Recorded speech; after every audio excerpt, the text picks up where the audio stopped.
Hola, estaba leyendo, repasando un poco los textos que vamos a compartir, pero justamente quería hablarles en este estudio en el día de hoy sobre la lectura, el líder y la lectura. Ya hemos estado mirando algunos otros estudios que ya culminamos con hermenéutica, homilética, pero me parece que este es un tema muy clave, muy necesario, muy práctico y, ¿por qué no?, espiritual también, ¿no es cierto? Que tiene que ver con la lectura, el, el liderazgo, ¿no es cierto? Y mirando, buscando un poquito, miraba la importancia que tiene, ¿no? Porque un buen líder es un buen lector. Eh, Sin duda que no es algo que lo va a definir o, ¿no es cierto? Pero es una parte importante de la vida, de la preparación, de la formación del líder, que tiene que ver con la lectura. Y encontramos mucho eso en la palabra del Señor, desde, ¿no es cierto?, los distintos ministerios en el Antiguo Testamento. Por ejemplo, tenemos algunos textos que vamos a considerar. Uno de ellos aquí en el Antiguo Testamento está en Deuteronomio 17 y versículos 18 al 19. Es eh, una ordenanza, algo que Dios estableció para aquel que iba a cumplir las funciones de liderazgo, ¿no? Y que no era un liderazgo espiritual, era el rey, ¿no? Porque para lo espiritual estaba el sacerdote. Pero mire qué interesante, no porque por ser rey o porque tenga otras funciones o actividades, responsabilidades, estaba exento de tener en cuenta y tener presente la palabra de Dios. Dice aquí en 18, y cuando se siente sobre el trono de su reino, entonces escribirá para sí en un libro una copia de esta ley, del original que está al cuidado de los sacerdotes levitas. Y lo tendrá consigo y leerá en él todos los días de su vida, para que aprenda a temer a Jehová su Dios, para guardar todas las palabras de esta ley y estos estatutos para ponerlos por obra, para que no se eleve su corazón sobre sus hermanos, ni se aparte del mandamiento a diestra ni a siniestra, a fin de que prolongue sus días en su reino, él, sus hijos, en medio de Israel. Qué interesante, ¿no? A un rey, dice, escribiendo, ¿no es cierto?, una copia del original del libro de la ley, que estaba al cuidado de los sacerdotes, lo tendrá consigo y leerá en él todos los días de su vida. Y esta expresión, ¿no? Leerá en él todos los días de su vida.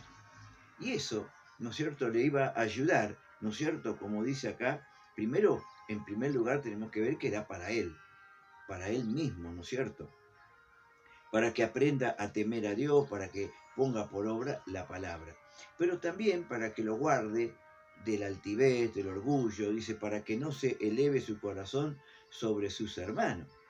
Interesante también eso, ¿no es cierto? Y por supuesto, para que no se aparte ni a la derecha ni a la izquierda, ¿no es cierto? Para que pueda continuar su reinado y también en la vida de sus hijos en medio de Israel. Así que esta era, ¿no es cierto?, la necesidad, que tenga una copia de la palabra y que pueda leer en él todos los días de su vida, porque eso le iba a permitir también, como rey, tener un buen liderazgo, ¿no es cierto? Y si de esto habláramos, bueno, hoy quizás, ¿no es cierto?, hemos visto tantas veces y tan falto, ¿no es cierto?, poner las manos sobre la Biblia y jurar sobre estos santos evangelios y que, bueno, aquellos que van a cumplir la función por ahí de gobernar, de administrar, ¿no? Y es un protocolo nada más para muchos, ¿no es cierto? Porque lo que menos piensan es de hacerlo de acuerdo a la palabra o delante de Dios, ¿no es cierto? Pero bueno, al margen, pero en este caso en Israel era así, ¿no es cierto? Había que tener en presente la palabra del Señor. Es decir, que tiene que ver con el liderazgo, con la función, la lectura, la devoción, la meditación en la palabra del Señor. Y por supuesto, no podemos olvidarnos también de Josué. En el libro de Josué, que todos conocemos, el capítulo 1, ¿no es cierto? Una de las cosas que Dios le mandó el Señor a Josué, que era aquel sucesor de Moisés, que iba a ayudar al pueblo a conquistar, a tomar posesión de la tierra prometida, era un tremendo siervo, un líder, ¿no es cierto? Pero el Señor le demandó a él que pudiera también meditar, ¿eh? Leer, meditar la palabra de Dios día y noche. Estos pasajes, ¿no es cierto? Nunca se apartará de tu boca. Ahí tenemos otra vez, nunca se apartará de tu boca este libro de la ley, sino que de día y de noche, ahí está, de día y de noche meditarás en él, para guardar y para que guardes y hagas todo lo que en él está escrito. Entonces harás prosperar tu camino y todo te saldrá bien. Esto se lo está hablando a un líder, ¿no es cierto? Si bien lo usamos y para todos esto, pero si nos fijamos en el contexto, a quien está hablándole es a Josué, aquel que iba a ayudar, a guiar al pueblo de Israel a tomar posesión de la tierra prometida, el que iba a ir al frente, el cual Dios había puesto en lugar de Moisés. Es decir, si bien es para todo, pero ¿cuánto más? Josué dice, mi tarea, Señor, es otra, para eso están los sacerdotes, los levitas, yo estoy ocupado, yo estoy en otra cosa, tengo que pelear batallas, ¿eh? Bueno, pero dice, nunca se apartará, de día y de noche meditarás en él. Si querés que esa labor, esa función, ese ministerio, esa tarea que Dios te encomendó, que no era para nada chica, bueno, si querés que todo te salga bien y que seas prosperado en esta misión, en esta tarea, tenés que leer la palabra. Tenés que meditar, por supuesto, ¿no es cierto? Y guardar y poner por obra. Entonces vemos, hermano, la importancia que tiene la lectura. Y no solamente la mera lectura, por leer, por cumplir, sino que una lectura que va a cambiar, transformar mi manera de ser, mi manera de pensar, de acuerdo y tener un pensamiento bíblico, una mente bíblica. Pero eso se consigue leyendo. ¿Eh? Y, ¿no es cierto? Y bueno, ahí podemos mirar otros ejemplos, ¿no es cierto? Josías, podemos mirar la vida de el escriba Esdras, que llegó a ser un gran erudito de la palabra, ¿no es cierto? Porque preparó, dice Esdras 7:10, todo lo conocemos, preparó su corazón para inquirir la ley de Jehová, para aprenderla, para ponerla por obra y para enseñarla a sus hermanos. Pero primero fue para él. Entonces es interesante. Y si ahora vamos al Nuevo Testamento y tenemos, ¿no es cierto?, al apóstol Pablo. El apóstol Pablo, fíjese que él en Primera de Timoteo, ¿no es cierto?, Primera de Timoteo, tenemos el encargo de Pablo a Timoteo. Cuando él le encarga, ¿no es cierto?, hay dos textos y me llamaba la atención que estaban los dos, uno en Primera de Timoteo 4:13 y el otro en Segunda de Timoteo 4:13. Y coincidencia porque sabemos que los capítulos y versículos no son originales, sino que fueron agregados después, pero justo coincide con la misma temática, ¿no? Cuando le dice Pablo le encarga a Timoteo esto en 1 Timoteo 4:13. Ninguno tenga en poco tu juventud, ¿no es cierto? Y bueno, en el 13, entre tanto que voy, ocúpate en la lectura. Ocúpate en la lectura, la exhortación y la enseñanza. Y el verso 15, ocúpate en estas cosas en las cuales estaba incluida la lectura, dice, permanece en ella, para que tu aprovechamiento sea manifiesto a todos. En primer lugar, estamos hablando de la lectura bíblica. Estamos hablando de la lectura de la Biblia, ¿no es cierto? Mirándolo de una manera espiritual, conocer la verdad de Dios, la voluntad de Dios, la doctrina, el pensamiento, cómo obra, cómo actúa, cómo piensa Dios, conocer las grandes doctrinas, todo eso. Pero también, ¿no es cierto?, tenemos que ser instruidos y leer. ¿eh? Además, otros libros, ¿no es cierto?, sobre algún tema de otros autores, sobre estos temas que por ahí nos preocupan, la realidad, lo que está pasando, la actualidad, ¿no? Es decir, ser lectores también, y me gusta esto, ¿no es cierto?, cuando dice, persiste en ello, persevera, para que tu aprovechamiento sea manifiesto, sea evidente. ¿Qué provecho te ha traído leer la Biblia, leer otros libros? Leer, se ve que hay una cultura, que hay un aprendizaje. Se nota cuando alguien ha leído, se nota cuando alguien sabe, que está instruido, que ha indagado, que ha buscado. Así que qué interesante que es esto. Pero ahí le tenemos, Pablo, ¿a quién está hablando? A un líder. Le está hablando a Timoteo, un siervo de Dios, le está recomendando, Timoteo, ocúpate en la lectura. Toma tiempo para leer. Bueno, ahora claro, una cosa es decirle a alguien que haga algo que yo no hago, ¿no es cierto?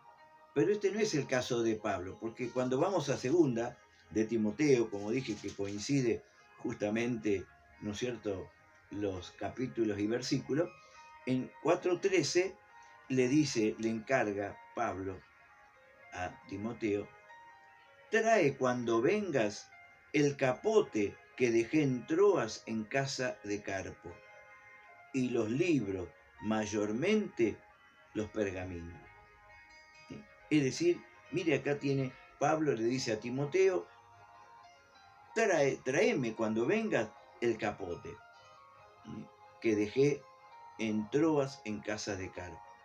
Un capote, un abrigo, una campera, podríamos decir, no sé, ¿no es cierto?, algo para cubrirse, taparse, que quizás sería para el cuerpo, para sacar, para cubrirse del frío, pero también le encarga que le traiga, dice, los libros, mayormente los pergaminos. Ahí vemos que ya esto no es para el cuerpo, sino es para el alma, para el corazón, para su mente. Que pudiera traerle los libros y los pergaminos, es decir, alguien que dedicado a la lectura.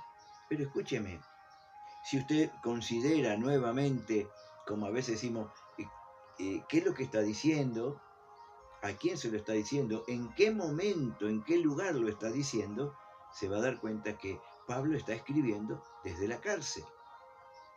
Alguien que está, por así decirlo, ya, ¿no es cierto?, los últimos días de su vida. Si usted estuviera en esa condición, ¿usted leería? ¿Usted pediría libros? Sin embargo, lo vemos ahí, ¿no es cierto?, que ya está, como él podía decir, el tiempo de mi partida está cercano. Sin embargo, él todavía, ¿no es cierto?, se preocupaba porque quizá el capote iba a cubrir una necesidad física, lo iba a cubrir del frío, pero los libros lo iban a suplir algo mucho más importante para su alma, para su vida. Y él no importaba ya cuánto tiempo le quedaba, todavía seguía invirtiendo tiempo en la lectura, en la palabra, en la preparación. Gracias a ello tenemos, ¿no es cierto?, esta abundante material, literatura, los libros, las cartas que él escribió. Pero un hombre que también se dedicaba a la lectura, a la palabra del Señor. Yo no sé cómo es usted con la lectura, ¿no? Y hoy, bueno, siempre se está hablando, ¿no? Hoy quizás la tecnología, el internet y bueno, y todo esto pareciera como que le quiere ganar lugar al papel, al papel impreso, ya sea Biblia o libros. Es distinto, ¿eh? Es distinto. Acá no hay nada, no hay publicidades, acá no hay ninguna llamada entrante, ningún mensajito, no, acá no hay nada que me distraiga, que me interrumpa, ¿no? Bueno, un pensamiento personal, ¿no es cierto? Sin duda no es ningún pecado, ninguna cosa, pero otra cosa es la lectura del libro, la lectura del libro. Saber que lo estamos, aun cuando leemos, compartimos, saber que lo estamos sacando de acá, no de ningún otro lado. Qué interesante. Por eso, mirá, digo, qué importante, uno sabe que está la gracia de Dios, la sabiduría del Señor, ¿no? Yo digo por mi testimonio personal, para animarles y decirles gracias que el Señor me permite compartir con ustedes este tiempo, este momento, pero también, ¿no es cierto? Puedo decir que ha sido y es la gracia de Dios, es la sabiduría que el Señor nos da por medio de su Espíritu Santo, pero es también porque he invertido mucho tiempo en leer, como algunos hermanos dicen, he sido un poco autodidacta, ¿no es cierto? Buscando, siempre leyendo en la Biblia o libros no del momento, sino libros que me puedan llegar para con una consulta permanente, distintos diccionarios. Es decir, eh, agradezco, ¿no es cierto? Uno reconoce la gracia, sabiduría que el Señor nos da para poder ir entendiendo su palabra, pero también porque he podido invertir mucho en dinero y en tiempo, ¿no es cierto?, para poder leer la palabra del Señor. Y quizás eso falta, eso no es nada nuevo. Sabemos que en Latinoamérica y aún en muchas otras partes